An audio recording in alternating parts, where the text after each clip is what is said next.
car, handcuffed, and that's what happened last night. The police kicked in the door, shot him twice in the chest, and he died.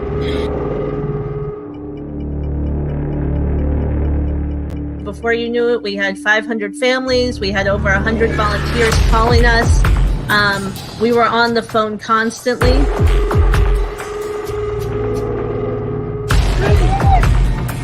I can't get, and I got one police department telling me they don't know who's in charge. I got another police department here. Everybody's got a gun, and nobody knows who's in charge. Can anybody figure out who's in charge yet? Is there anybody in charge here? Any police officer in charge? Are you in charge? I can't find anybody in charge. That's the problem.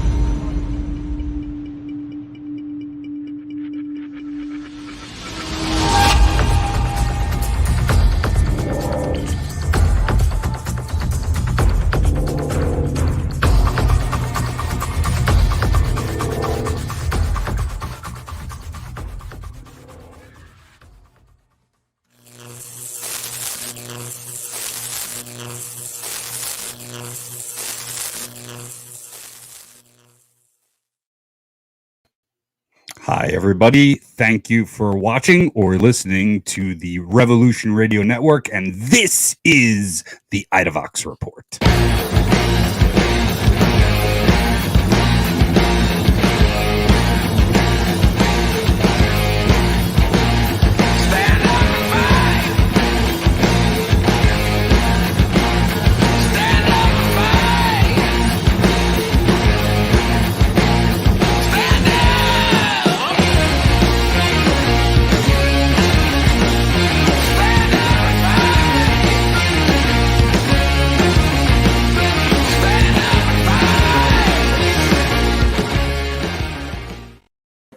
Hey, what's up, y'all? How y'all doing?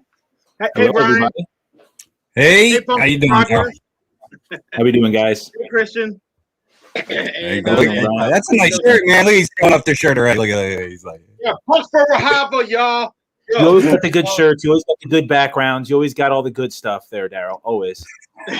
Yes, I got Black Lives Matter. I got Stand Up Fight Back, who is a t-shirt printers out in I think they're still in Bend, Oregon.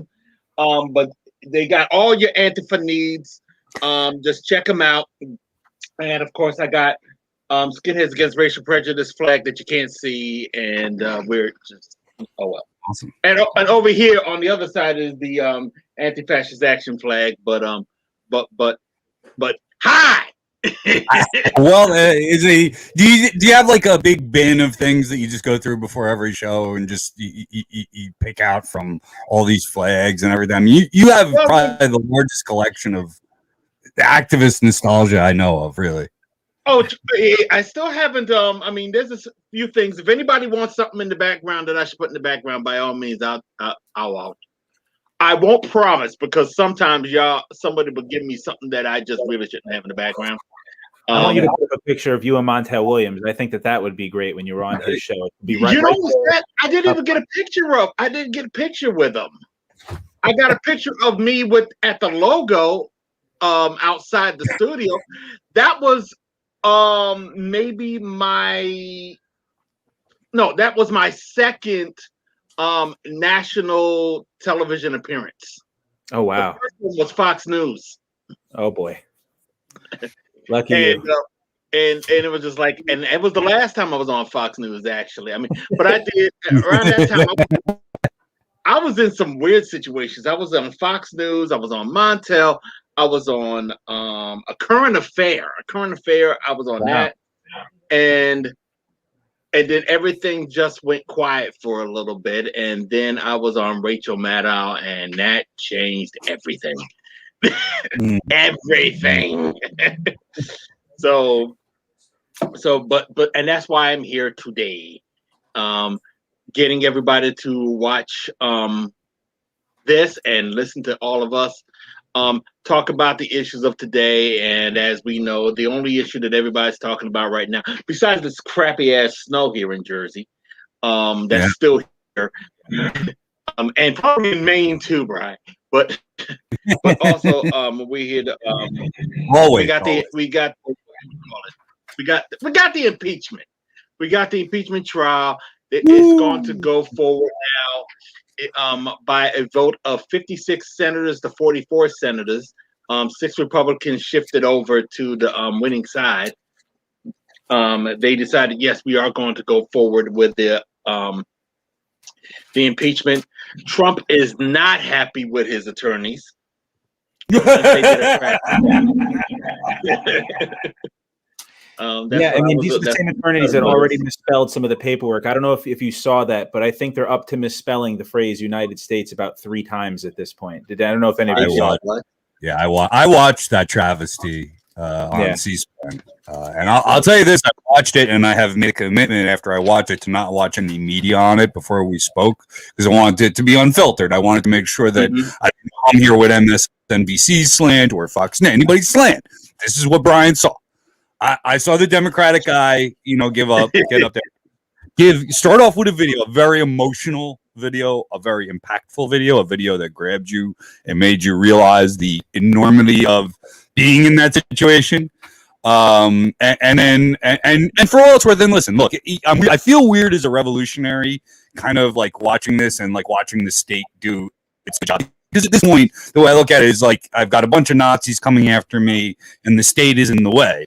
So I'm not rooting for the state, and I do feel weird as a revolutionary watching this, but I'm just watching it from like a professional aspect, from a lawyering aspect, from a I came to work today to defend the president aspect. So I watched the Democrats put on this professional video, then give a presentation bookended by constitutional law and precedent and all kinds of historical reference, and then bookended it with one of the leaders talking about his son who just committed suicide the day before or within a couple of days.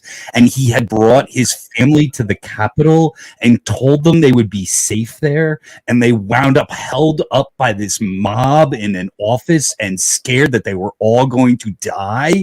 And the impact now, God, I mean, you're just sitting here now. Look, like I said, I don't like the state, but you can't not hear. They put a human face on it. They bookended a legal case, and then the Trump attorney got up there, and the first words out of his mouth was, "I'm the prosecutor for the." I mean, I'm not the prosecutor. I'm one of his lawyers. I missed that, and it got worse from there. I never watched it in real time ever. He looked like a dude. And I've seen this before because I've done representational work before, and I've walked in the door and saw my opposition across from the table who just woke up from work for work that morning and realized they needed to put together a case. That is what happened. That guy had a bunch of notes, random notes in front of him. He had gotten a call. He had to talk to the Senate and said, "Oh shit!" Showed up and figured he'd get paid. He probably got paid $100,000. And who's to turn that down? That was it. That was my scrambling for lawyers. It was. What was that, Christian? I said Trump's been scrambling for lawyers. I mean, he's been going to a bunch of different firms, but nobody wants to represent him. I mean, like at this point, it's. There's Trump supporters who are going to stand by him. But if you're an intelligent professional in the DC area trying to make a name for yourself, the guy's toxic, right? And unless you're going to stay in that GOP bubble, your options are kind of limited. I mean, and then they see like he turns on everybody. He uses people. I mean, people that were on his own team, his administration was a revolving door. But I just want to say, Brian, it's okay to delight in seeing mud getting slung at Republicans. Just because mud is getting slung at Republicans doesn't mean you have to, jump for joy for the Democrats. It's okay to enjoy, Donald Trump getting on his. Well, what I was going to say, it's search for truth, Well, what I was going to say is that, I'm enjoying all of this too because it means that some fascists are getting their asses kicked, even if it is on the corporate level. But we have to just keep in mind that a lot of it that's going on right now has been fueled by our efforts to begin with. We can't. We're looking at the Democrats and basically do what we have been asking them to do for really 5 years, 10 years, if you want to get jiggy with it. But the truth of the matter is, they didn't want to do anything until the fascists actually knocked on their door, literally knocked on their door. But we're just like, we cool, we're fine with that. Just do something. Do something. But we also know that in the end, when all is said and done, we still have to deal with the fashion in the streets, even though they're going to go.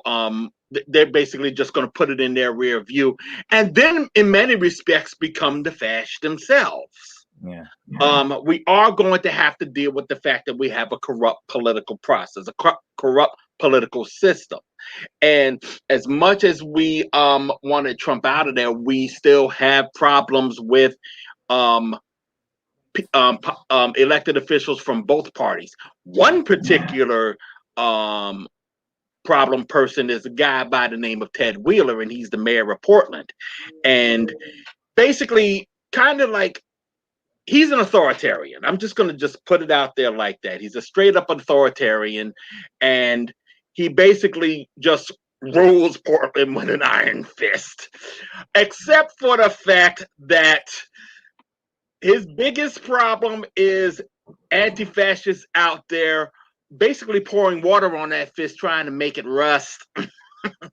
And they've been doing that. They really had to start doing that because more or less Ted Wheeler's been allowing Proud Boys and Patriot Prayer to just run roughshod over the city. But it's bigger than that. It's much bigger than that. But I can't speak on that as much as, say, our next guest is, or tonight's guest is going to. So I just want to introduce everybody to my boy Luis-Enrique Marquez, and he is a long time head out there in Portland. He is the co-host of This Podcast Has Been Declared a Riot, and we welcome him to the show. And he's working on a book. Ladies and gentlemen, some people swear by him, some people swear at him. It's Luis-Enrique. What's up? What's up, y'all? How you doing? Hashtag bully your mayor. Hashtag bully Ted Wheeler. Yeah, fuck that guy. He is the definition of a paper pushing Nazi, as far as I care. Liberal on the outside, racist on the inside. So how you guys doing?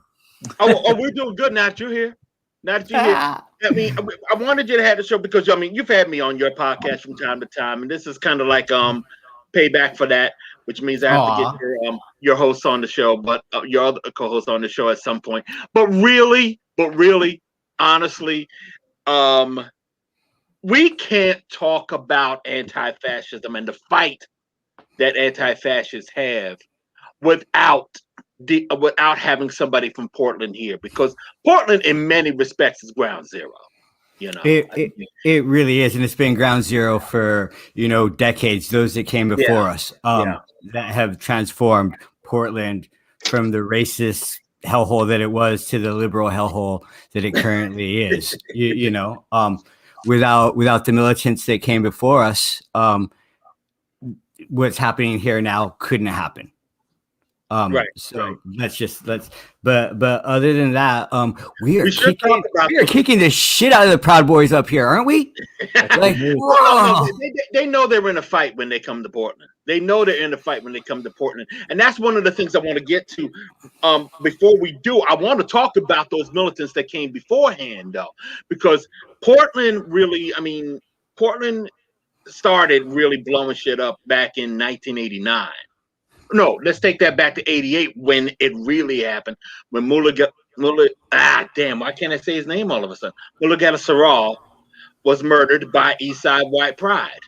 Mm-hmm. And there was a lot of agitation around that, and it basically kicked off the war. It was, anti-racist skinheads and militants that really pushed the hate out of this community. Mm-hmm. They fought tooth and nail for this ground. And it started, you're right, it started since then, and we can't ever forget those that have come before us and have been injured and some have lost their lives. Right. You know what I'm saying? That like we are anti-fascists, right? We are part of this tradition that goes back over 100 years. just, I mean, more broadly around the world, you know, and we couldn't be anything of what we are today without them, right? Like without those that came before us, there is no flying the fucking Iron Front anywhere, especially here in Portland. So I always give respect to the elders because we have to. We can never forget. And Christian and Brian, feel free to jump in because I can monopolize this hour, and I don't want to do that to y'all. So Well, I mean, I think that, I might be able to just listen for the whole hour, man. I have my buttons and knobs to play with. Daryl and I can do like I'm just a a picky white guy, man. This is great, man. Daryl came on my pod and like we talked about was like hip hop. Like it went from like politics to hip hop, and we just did like an hour and a half, like just old school hip hop. Like, you remember this? Oh no, you remember that? This shit was dope. So yeah, Daryl and I guess I wanted to ask you about the organizing. Like, I guess you're talking about kind of like the what's come up and you guys standing up to these guys as far as the the streets go. But I'm always curious as the community organizing that goes on underneath. Before I was in media, I was a labor organizer. And people don't talk a lot about, having to stand tall at a table and tell a boss to go fuck himself, and that kind of takes some gumption, just like it does to stand up to the fash. But there's also like putting together the union picnic and I'm just wondering about the kind of community that's formed underneath and why it's worth fighting for. All right. Well, I mean, we all know that, I'm sorry, I'm getting an echo. Yeah, are you guys getting that echo right there, or is that just me? I'm sorry, am I delayed there a little bit? Okay, questions over. We all know that street, these actions that we see on the street is like what, like a half a percentage of what anti-fascism really is. And so we saw that here in Portland when the pandemic first hit in Oregon, that all these anti-fascist groups went from street protests to instantly doing community work, to making hand sanitizers, to bringing food, to aid. That we saw that with the fires, right? During, I think, 2 weeks when the fires first hit, everything stopped on the streets to give aid and need to those that happened. And we see that here in Oregon. We see the fast food workers union, that's happening with Burgerville to get fair wages. And in Portland, there's just a sense of solidarity across the board, that we all have a mission, right? And that mission is to end the oppression of people. in a nutshell. Right? We could fight later. Well, I wanted to ask because I'd seen an article from the BBC that Luis did with Rob Cantrell from the Proud Boys.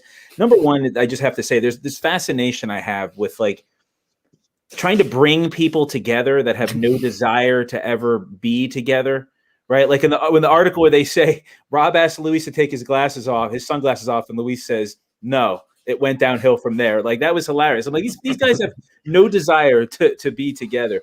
But that being said, what has the police response been to the Proud Boys? Been with the Proud Boys in Portland? Like, how have they treated the Proud Boys? Has it been different? Okay. I'm gonna have another question later about like the federal response to the Proud Boys, but locally in Portland, I mean, because he's claiming that the police are harassing them too. Right.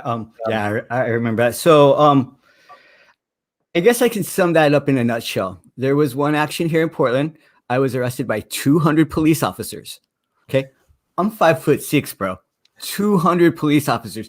50 came in from each direction and arrested me. I got arrested with Tiny and Devin Flippo. So we're going through the whole process of booking together, right? They were taking selfies with it. Were our Proud Boys. Yeah. We should make a point for those. I saw him in the article. He's the big Samoan guy, right? Right. So as we're going through, they're getting selfies with the CEOs. They're signing autographs, right? I'm stuck in seg. Like they put me up in like one of those like bullshit holding cells by yourself. You know what I mean? They made a point of cutting off like all my jewelry. I was like, I could take it off. You don't have to cut it out. They were dicks to me. They were super cool to them. In a nutshell. I got a question right quick. Is Tiny is his family police officer? He comes from a family police officers. That's what I was told.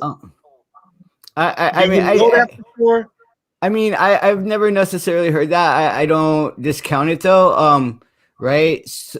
People that come from Samoa to the United States, they come and do all kinds of work, but you know, a lot of them do end up being cops and stuff. Like, it is what it is. And let me clarify, I don't know, so I'm not gonna just go and put it out there like that, but I wanted to ask in case if anybody knew whether or not. But you know what I do know is that Tiny learned English from watching wrestling. If you just watch any of his videos, you can tell that he watched like a lot of WWF growing up. Hey, like, let's not make fun of wrestling, all right? We're gonna march for freedom.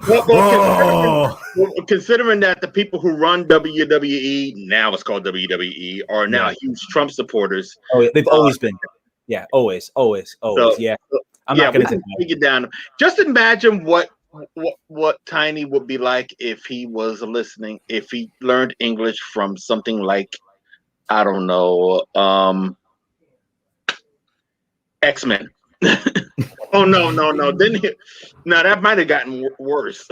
I mean, I just think that it's a shame that because Tiny was young when he got recruited by these guys, right? I believe he served his 21st birthday with them, so he was young when he met them, like 20 years old, and just that they have right, and that makes about sense, and that they have bamboozled this person of color who's an immigrant to this country into doing ridiculous shit. Joey Gibson doesn't do jail time, you've noticed, but who does? Joey Gibson from Patriot Prayer, the head of Patriot Prayer. Tiny does, right? His right-hand man for a long time.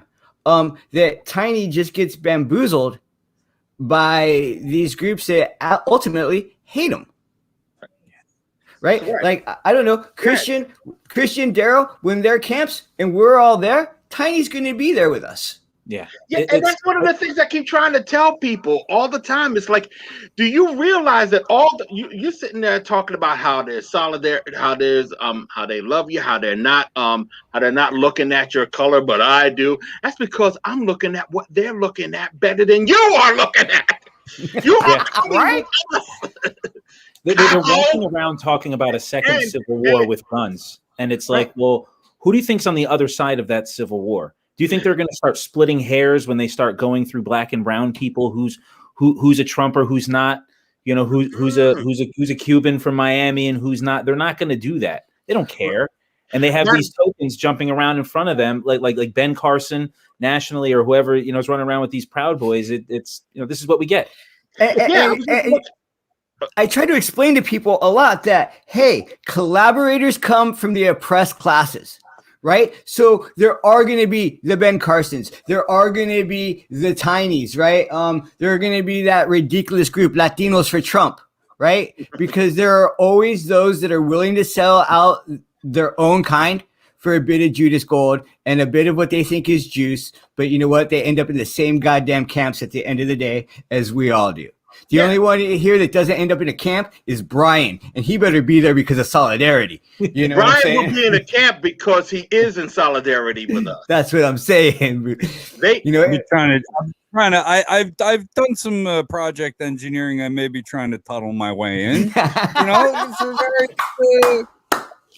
I'll be looking. Let's just say, look for the landscaping site beyond the prison walls. All right. Hey, I got a question here from Punks for Progress. Absolutely. It says, do Luis-Daryle think we will see the same amount of street level fash organizing going forward as we saw over the last few years, or do they think the fash will recess similar to under Clinton years? That remains to be seen. That's my opinion. I think that after what happened in January 6th, things are going to slow down for a little bit. But as we've seen in Charlottesville, slowing down just simply means reconfiguring. The Proud Boys weren't really just blowing up the way that they're blowing up now. During Charlottesville, I mean, we knew they existed. Yeah, they were around, and Portland was definitely going for them at the time.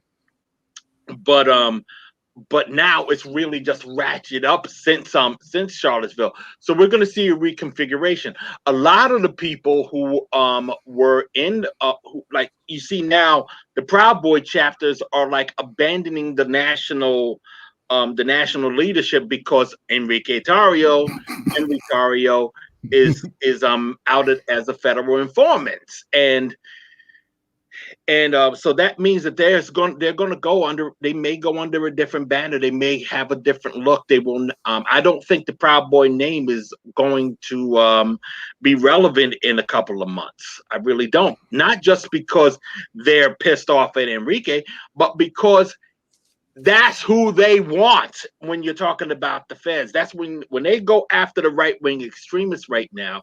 That's who they're going. That's who they're going after, particularly. Like I keep saying, Joe Biden kept bringing them up in presidential debates. He has to do something about them because he kept talking about them, and January 6th gave them one hell of an in. So that's my opinion. There will be something, but we don't know what it looks like. My question is, will we be organizing as much? I think we may have an idea of what it could look like if the Proud Boys are smashed, and we talked about it in one of the pilots of this show, the Boogaloo Boys, and we see these offshoots, and I compare it very much to when we went in and destroyed the Iraqi government. And you had, Al Qaeda wasn't there, and then Al Qaeda went there, and then Libya blew up, and then all these horrible things happened in the Middle East as a result. Well, when you blow up the Proud Boys, I think of the Boogaloo Boys is like the ISIS of our country now. You've got this offshoot of people using more terrorism, advocating for armed violence against not just the state but against us, right? As Antifa. And so I think what could if we don't fight back, which we're going to do, it could be more scary. So I think, that's why this work continues to be valuable, because I think we can keep it down. I think we can fight back. I think we can win. But if we don't, Are you still, would you say that you're not surprised by the federal response? Luis? Sorry, I had a crazy dog here. So, what I think is going to happen is, much like you guys said, we can never forget that fascism had the second most votes in the history of this country during the last election. And just because a systematic racist dude like Biden won doesn't mean that we're over. Okay? In fact, the right has probably convinced themselves more of this war on the right than it's ever been. Right? They're going to see the arrest of the Proud Boys as an arrest of themselves. And we can already see that happening on the interwebs. But I also think that it's going to be like what Daryle says, that it's going to have the illusion of chilling out, because the Piss Boys, those dudes are done. The only people that are going to be rocking Perry's anymore are Sharps. Okay. But it's going to reconfigure, because we've seen that here in Portland, right? It went from Eastside White Pride to Volksfront to the Proud Boys. Right. So there are other groups that are in the wings, so to speak, and ready to fill that vacuum of the Proud Boys. And I'm going to talk specifically of the 3% militia, the American First movement, that even groups like the American Guard, right, that are still kind of around, or small groups here in the Northwest like Patriot Prayer that are still about. And that are still hanging out and still preaching that narrative. So I think come protest season, it's going to be interesting. It's going to be wacky. Well, it's already interesting out there because right at immediately Antifa was just basically throwing down, and needless to say, all the right wingers, the Andy No types are making hay of it. We got that knucklehead that we're dealing with these days, Jeremy Lee Quinn, who tries to keep talking about how we should all come together when he basically just ingratiating himself in many respects, in my opinion, to the Proud Boys and such, while at the same time trying to dox all of us. He was just in Portland, videotaping everybody, talking about how bad everything is. But he was there on January 6th. and he took down his live stream. Maybe because he was filming from inside the Capitol, and that might have implicated him. But it gives you an idea of how they are configuring. They're trying to reconfigure by making all of us look bad, and people aren't really buying. It's like that whole bullshit that January 6th was infiltrated by leftists. All right, first of all, okay, but you know how it wasn't? Do you know how you can tell the one big thing that you could tell it wasn't for leftists? Because every time a camera was shoved in somebody's face, they were like, "Ha! I'm Jim Lewis from fucking so-and-so Tennessee, and I'm here because there's a revolution going on," right? There was that one fucking Yahoo with his name and phone number stenciled on his back. Yeah. That's how you could tell it wasn't leftist. There's that one ridiculous white man walking with Nancy Pelosi's podium with a big shit-eating grin. Wait, but they did get one Antifa. They did get one. That John Williams guy? Oh, protester John? Okay, so great. Again, let me tell everybody that has even fucking tweeted at me, DM'd me about protester John. That dude has been run out of fucking Salem, Portland, or not Salem, Seattle, Portland. He's like run out of the West Coast. Everybody knows that grifting dude's game. And didn't he get arrested anyway? He got arrested anyway. Okay. And for those who don't know who we're talking about, I don't know. Protester John, for the audience, to give you an idea, Protester John is the guy, he goes by Jaden X on YouTube. He's the guy that shot the footage of Ashley Babbitt getting shot. Yeah. That's him. And whenever everybody's trying to qualify it on the right, about how it was Antifa getting involved with the whole thing by bringing him up all the time. And I said early on, if they bring him up talking about, this shows that Antifa was involved, and I say, you guys can have that motherfucker. Fucking have him, dude.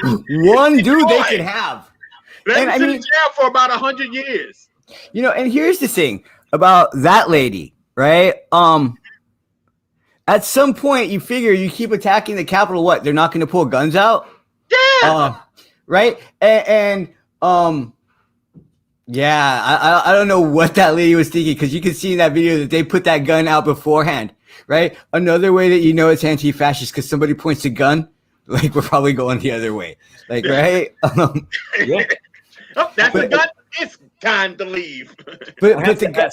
I think I'd like to point out. That I've been a part of union rallies where we've gone places on buses, and those bus trips last any number of hours depending on where you're coming from. So when I would come from North Jersey, it would get to DC between 5 and 8 hours, depending on how many times you had to stop to pee, because sometimes they got buses without bathrooms on them.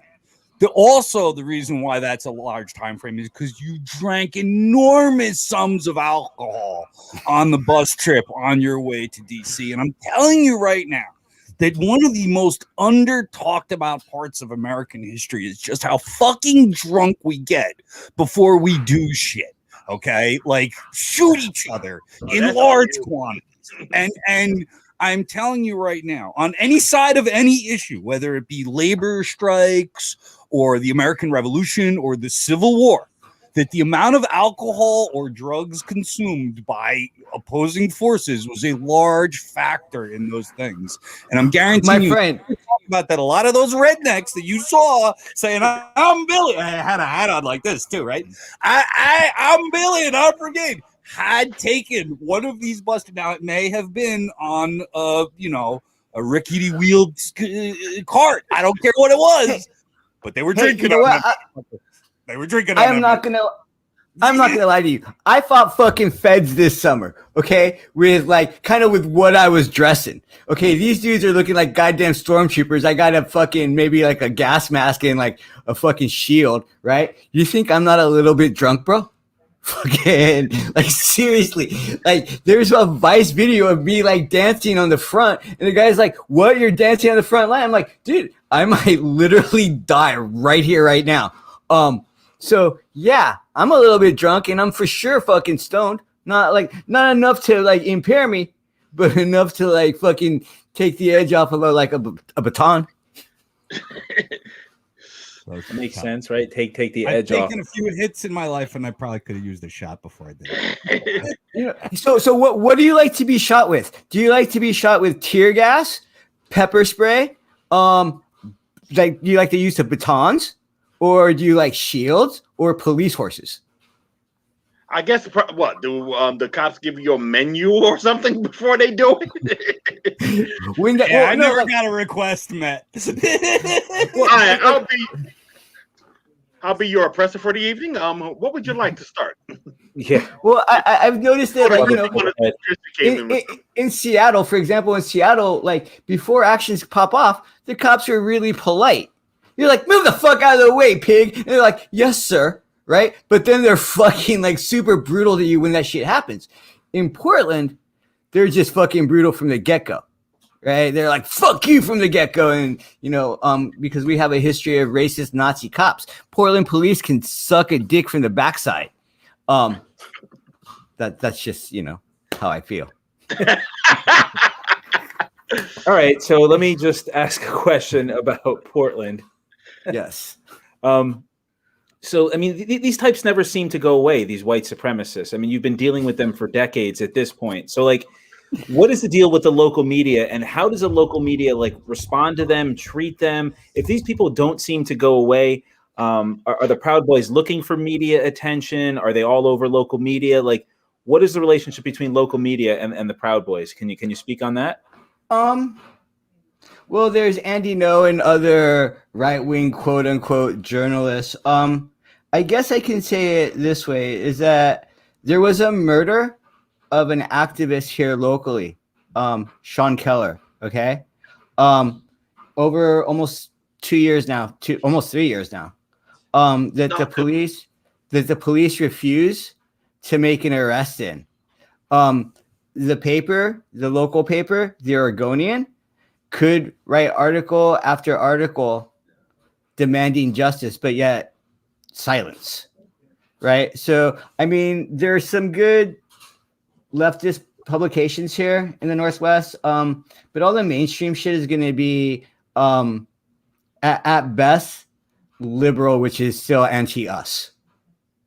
I mean, you know, like, because it's only going to be a matter of time. We forget, like, I mean, everybody that's celebrating all these Proud Boys going to jail, they call themselves, quote, abolitionists, make me laugh. Because it's only a matter of time. Biden's going to have to come against the left, right? He's going to have to appease the moderate conservatives that voted his ass in. The only way to do that is to show this equal fucking thing. Like, the only reason that they're going after the Proud Boys right now is because they were fucking morons. The right got fucking jazzed and fucking they were stupid. But eventually that's going to move to us, I think. Yeah, I mean, I'm sorry. Go ahead. Go on, Christian. Because we already see like social media, the corporate world moving against the far right, but like they can't help themselves with like the false dichotomy and the false equivalency. So like almost naturally they will always like come against the left, even when we're not the ones calling for, you know, well, I'm gonna say we're not calling to overthrow the government. We're not the ones storming the Capitol. We're not the ones, you know, threatening politicians on air, you know, while everyone's watching us. But thank you. Perhaps maybe with words, you know, like I want to hug Pelosi. I just want to give Pelosi a big hug and love. Yeah, you know? I mean, so you end up with like. I don't know, like this corporate view of justice, this corporate view of dealing with racism, and it's never enough, right? Like I've been saying with Brian, I'm afraid that we're going to be dealing with President QAnon in 4 years. Oh, absolutely. The Democrats never seem to like seal the deal. They never seem to land the knockout. The Democrats, you mean the cowardcrats? The McMahon administration.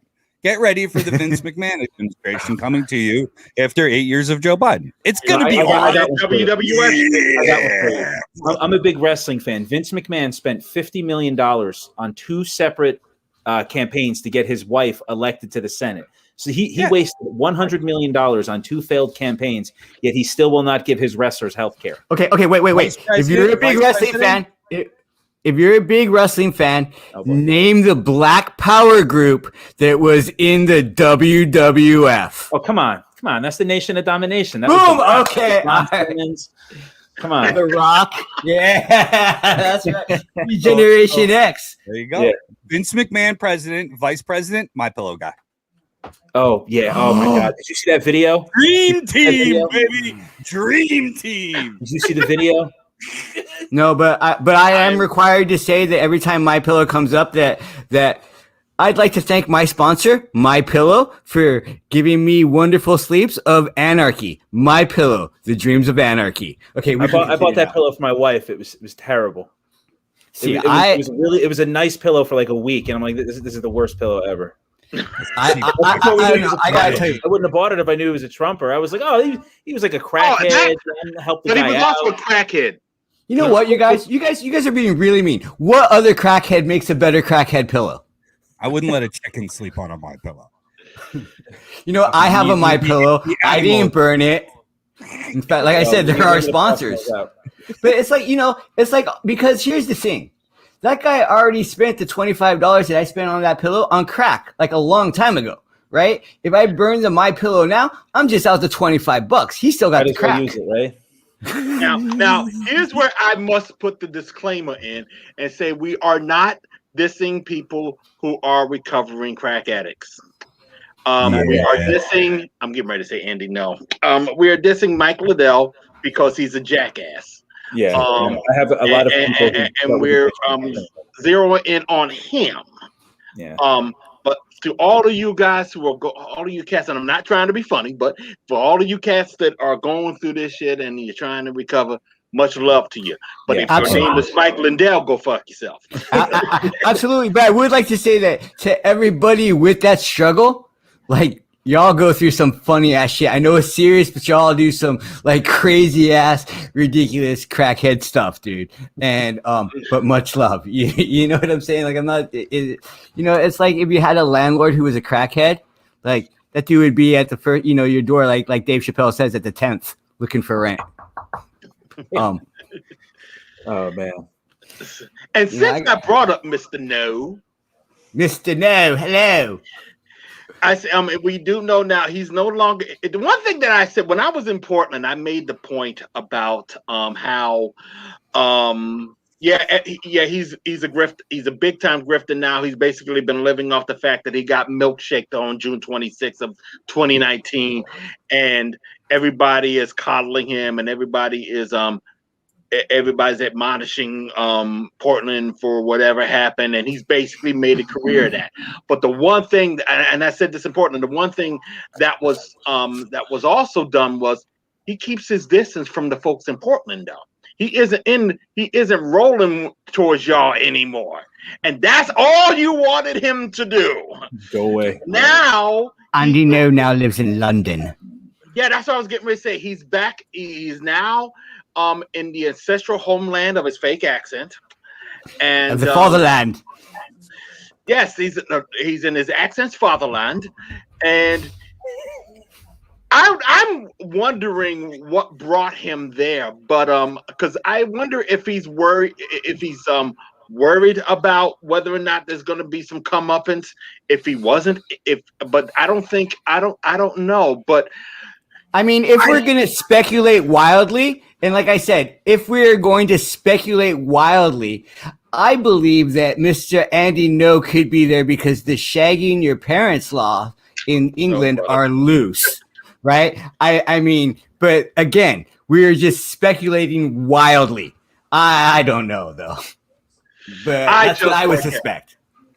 That's what I would suspect. Brian is dying. But it's so. But hey, and by the way, we have. I mean, you can tell we have no love for Andy. No, both me and Luis are mentioned in his new book.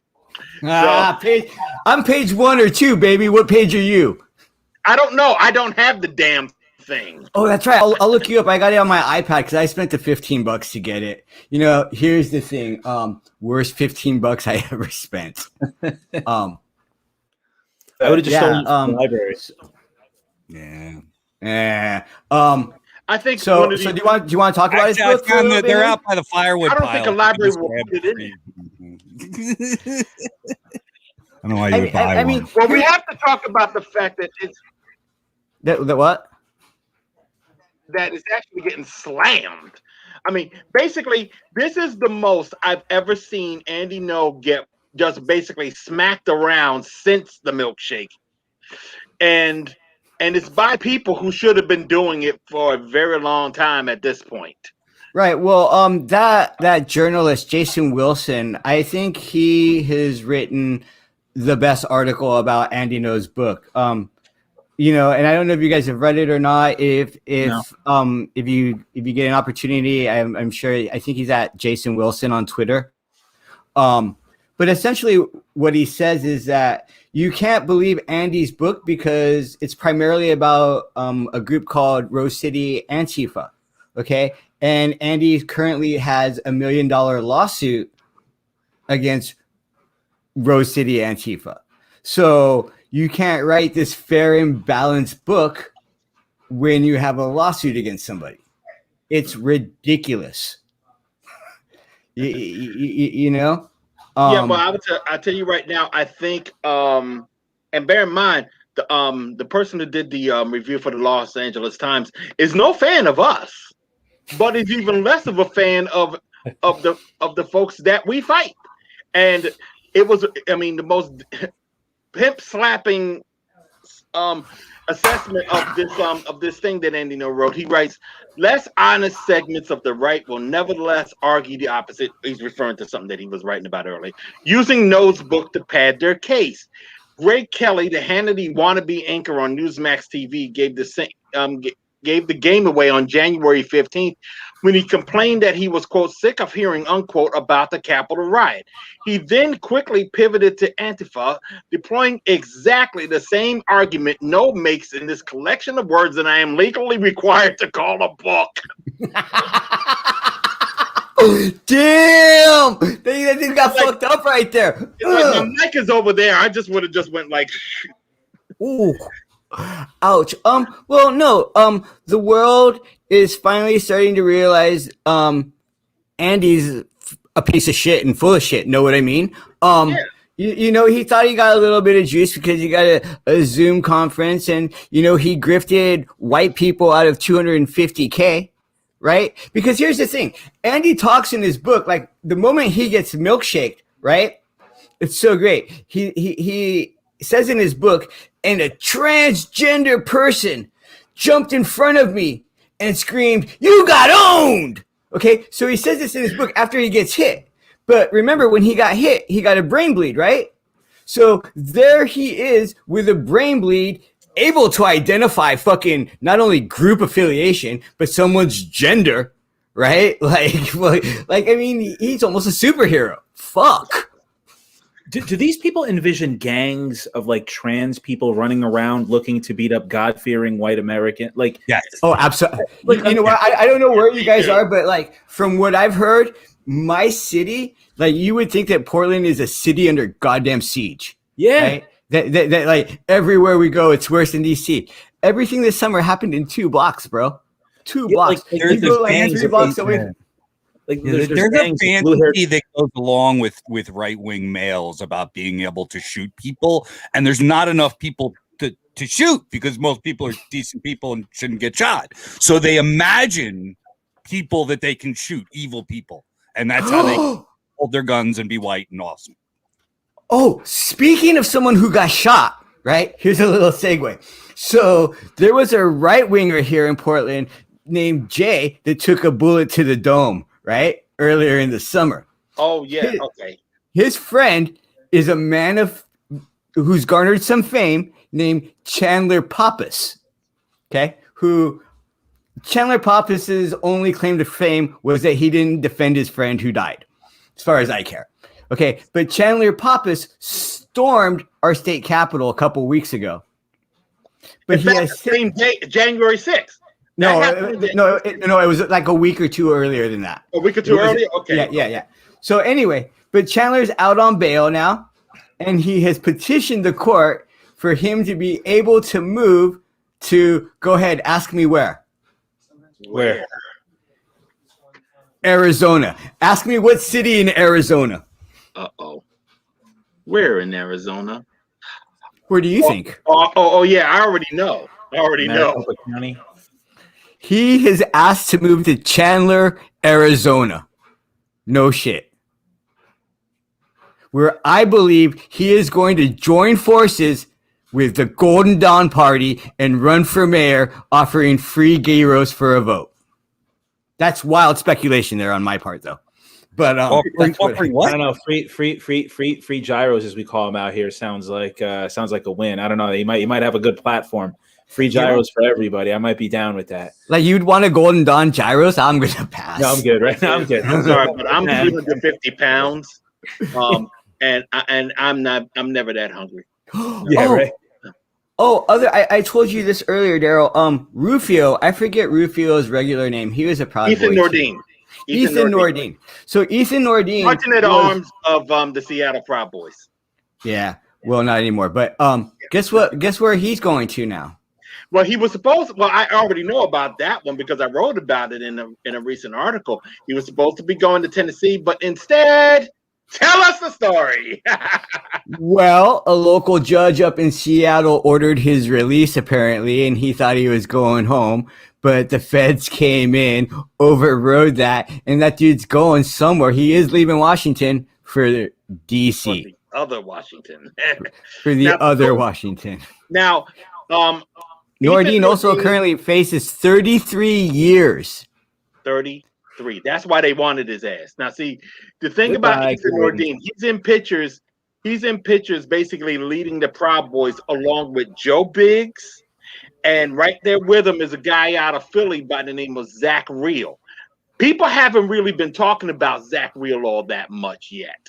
But considering he likes to prank call me to the point that I have his phone number on my saved in my phone, I should give him a call. We should. I do like calling people with you. It's always fun. Only when the guy that was saying he was coming to get you for some reason, the guy from the Aryan Brotherhood that was trying to come after you, and I think he was looking for a different Enrique. I mean, I don't know, but do you think he was looking for Tario? No, because he was looking for somebody in Jersey. He was looking for somebody in Jersey, and you've never been out here. Nah, you know what? I mean, here's the thing. I don't want anyone to go to jail, but Nordine I take really personally because his claim to fame, the person that he knocked out on the street here, was my friend, and that my friend suffered a true brain injury. And he ended up taking his life, I believe, as a result of everything. Come again? Right. So hold on, because I met this brother. Yeah. He took his life. We didn't tell you about that? I did not know about this, man. Yeah, bro. Yeah. When did this happen? Like a year and a half ago. I did not know this. Yeah. I did not know this. And then it was literally 3 weeks before Sean. Oh, for fuck's sake. See, I met him. That means I met him just a couple of weeks beforehand, because on August 4th, that was 2019. August 4th, he had I met him at Cider Riot. After the action that the problem was there. I didn't realize that he was going through that shit. Does anybody know his name? Does anybody know his man's name that we're talking about? We haven't. I don't think you mentioned his name. Luis, they want his name. They want to hear his name. My brother's name was my brother's name was Phoenix. I wasn't sure if you wanted to say it, but I just it wasn't. No. That was his name. And he's remembered, and I think about him a lot. Like I think about Sean a lot.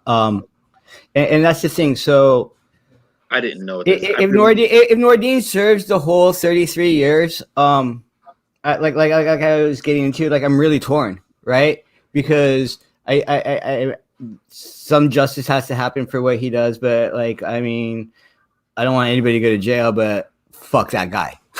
It's just like when people talk about how we talk about Kyle Rittenhouse, and he's being jammed up, and he was only 17 years old. It says, hey, look, we know that they use the system against 17-year-olds on a regular basis, mostly 17-year-old brothers and sisters of color.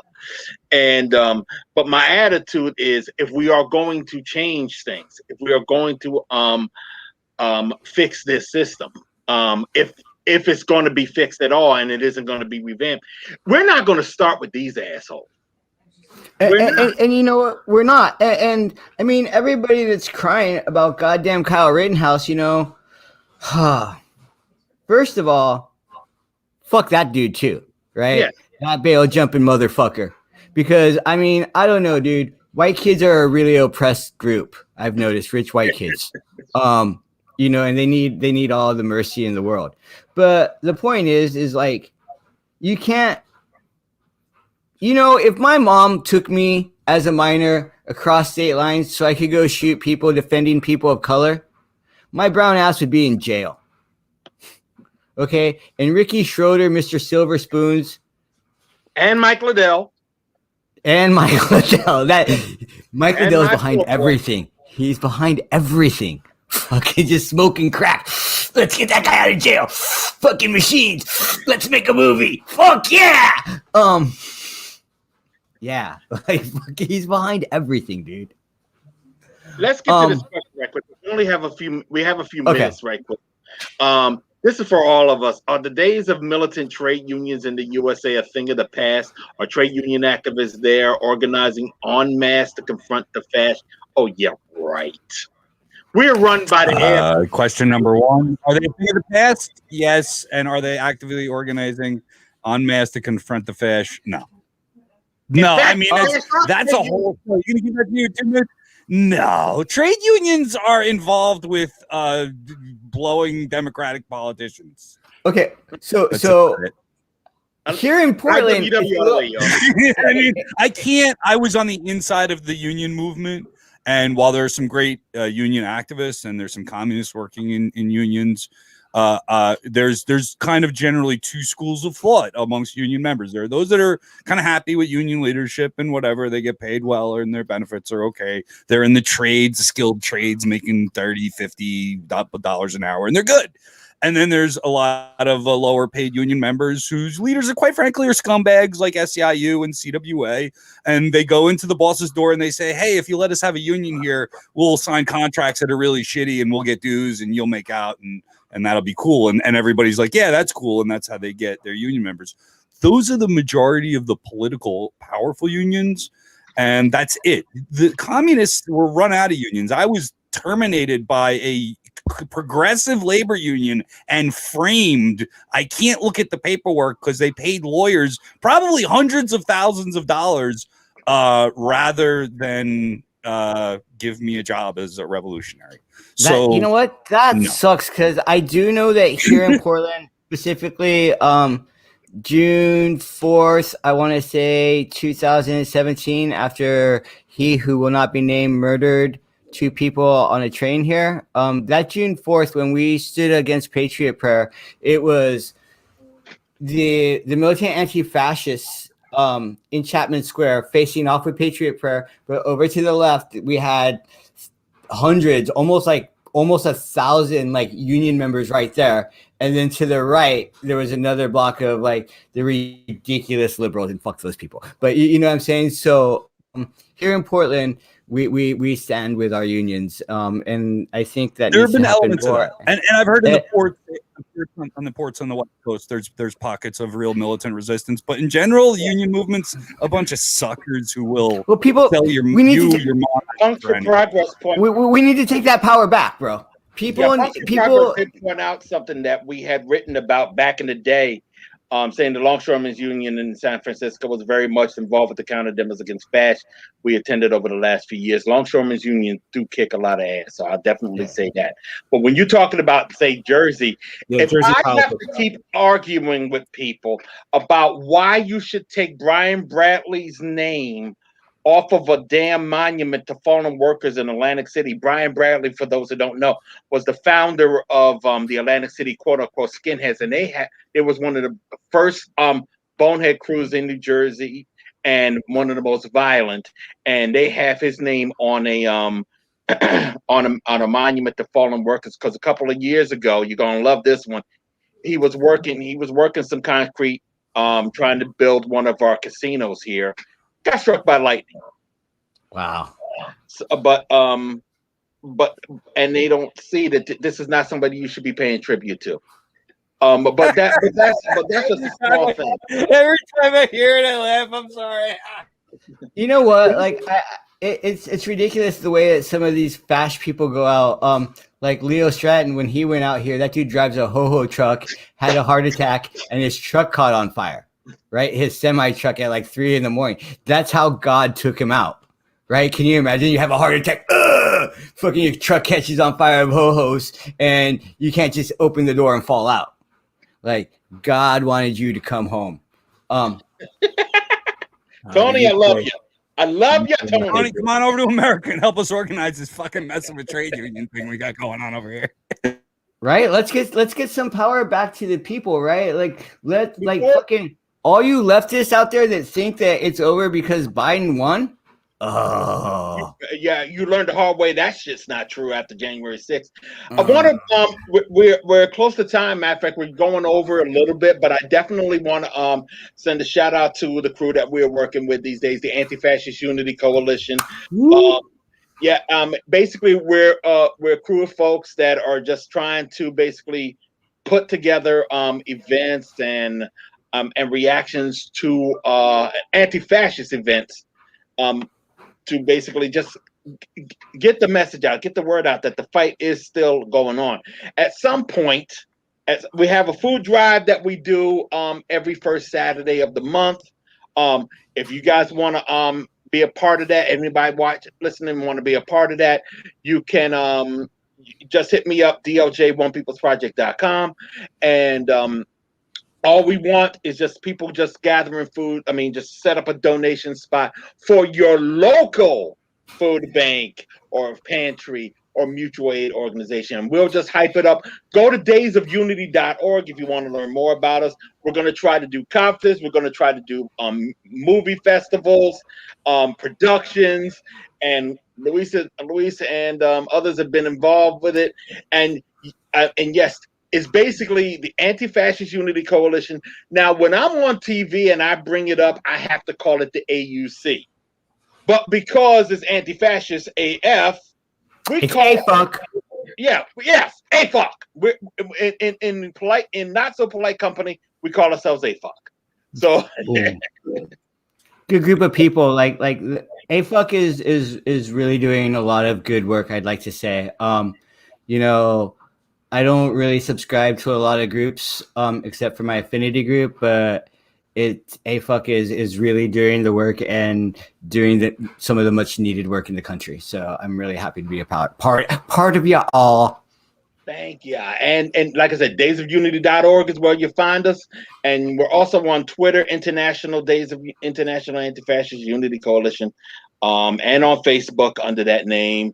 And on Instagram even. So boom, on the Insta, look at that. We ain't doing shit with it yet, but we have it. No. Yeah, I want to thank you guys all for having me on as well. And all of y'all have to come on our pod. It's a ridiculous pod, just to let you know, but please, yeah, come on. Well, I gotta be back on it. I gotta come back on because I miss y'all. I miss every last one of y'all. I can't wait to come back out to Portland either. I should just fly out and be a part of the festivities that are going on out there now. Y'all don't even know, like, Daryle is like a goddamn Beatle out here, dude, bro. Like, you don't even know, like he comes and it's like, Elvis is in the house.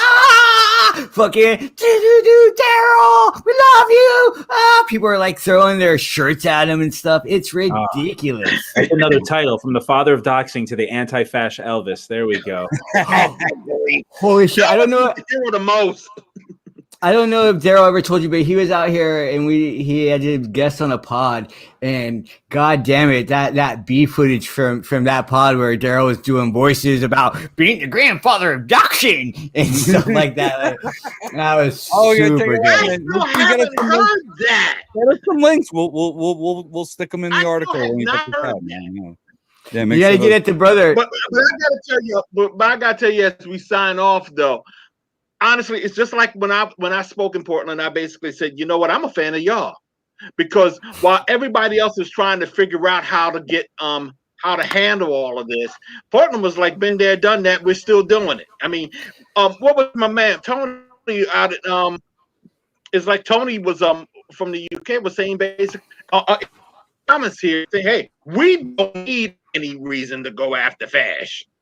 You know, right? And that's the attitude that Portland has. I mean, y'all been taking this for 30 years. I mean, but that's the thing too. I mean, y'all have also some people to get lost. Like much love. Like we've been doing it here too. But that's the problem, is that like we've been going so hard for so long, right? That people things break down. So I do want to encourage anybody out there, wherever you are, that if you feel like you need mental help, absolutely like get it, because this shit is a marathon, bro, and we're not going to win overnight. And when you're out there, Daryle, y'all know, when you're out there in the streets fighting, and I mean, it gets to you. Like, I don't know. I take Prozac now, and fucking, you know what? I love that shit, bro. Well, much love. I'm glad you came on the show. Talk good to me, Brian. Hell yeah, Brian.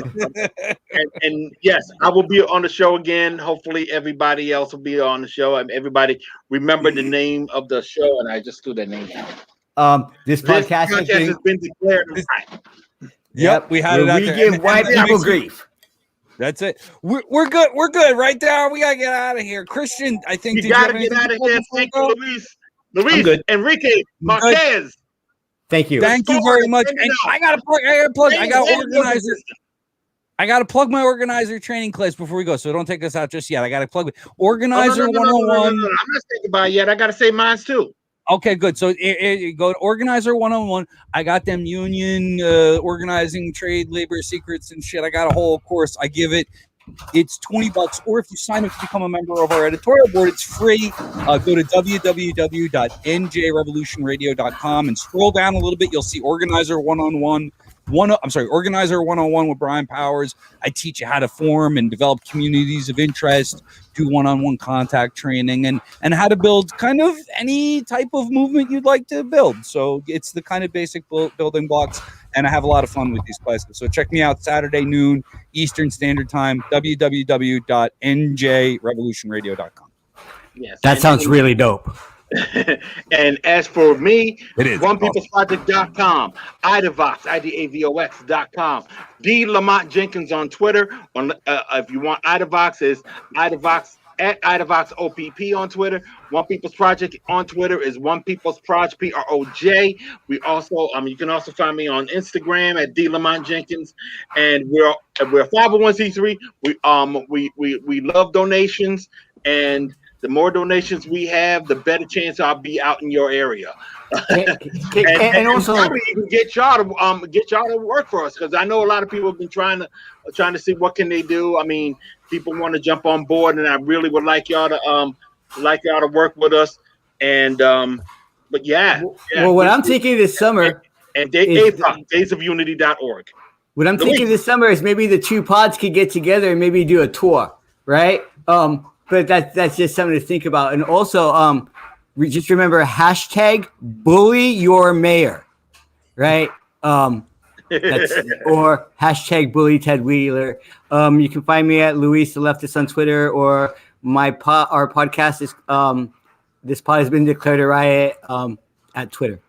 I think it's this pod's a riot. Yeah. See you next week, everybody. Tuesday at 8 p.m. for the Idavox Report. All right, take care, y'all.